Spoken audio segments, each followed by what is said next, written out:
I think the topic is really taboo, and a lot of the women who have been through this were taught that they shouldn't say anything about it. Survivors of sexual abuse often internalize and think it's their fault and think that nobody cares enough to do something about that. And it just isn't true. There is hope out there. There is healing possible, and people just need to be aware of that and know that it's possible for them. Saprea exists to liberate individuals and society from child sexual abuse and its lasting impacts. Our 3 pillars are healing, prevention, and awareness. With that healing pillar, we have retreats, we have support groups, we have a healing webinar, and we have a 9-week online course that women who have been to our retreat can take. The women that have come to our retreat have experienced childhood sexual abuse.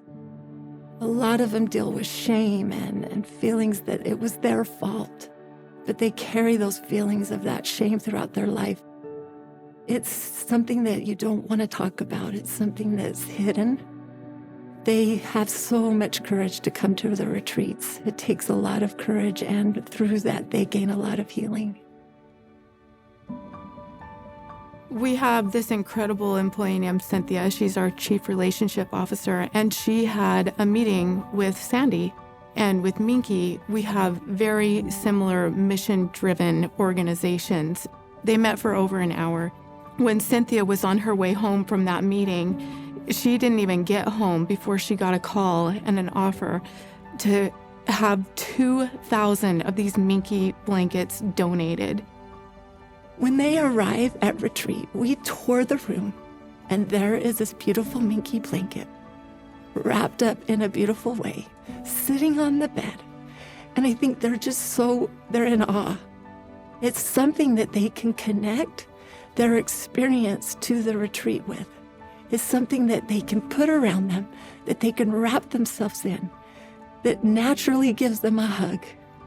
And they can take that home with them and remember the things that they've learned, remember the connections, remember the beautiful experience that they've had. I know that one of Sandy's goals is to blanket the world, and I understand that she wants to give a hug to everybody in need, and I love her heart for that.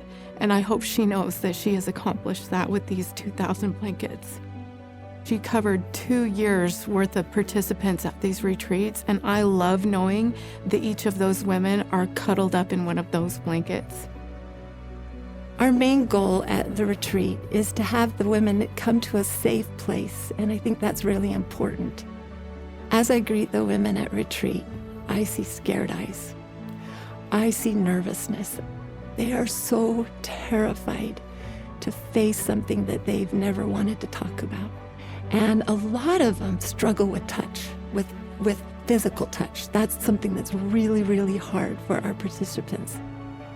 To be able to have a blanket is tangible. It's something that they can wrap around themselves. It's not somebody.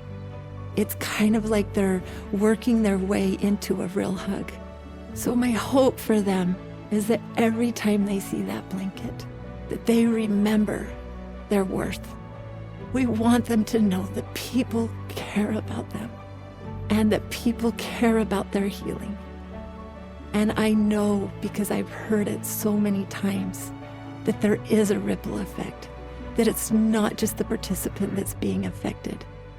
I often think about the mother that shares her blanket with her child. That's a beautiful sight in my mind. A healed mother that brings that blanket home and says, "Here, come sit by me. Let me wrap you up in this blanket with me." That's a beautiful sight.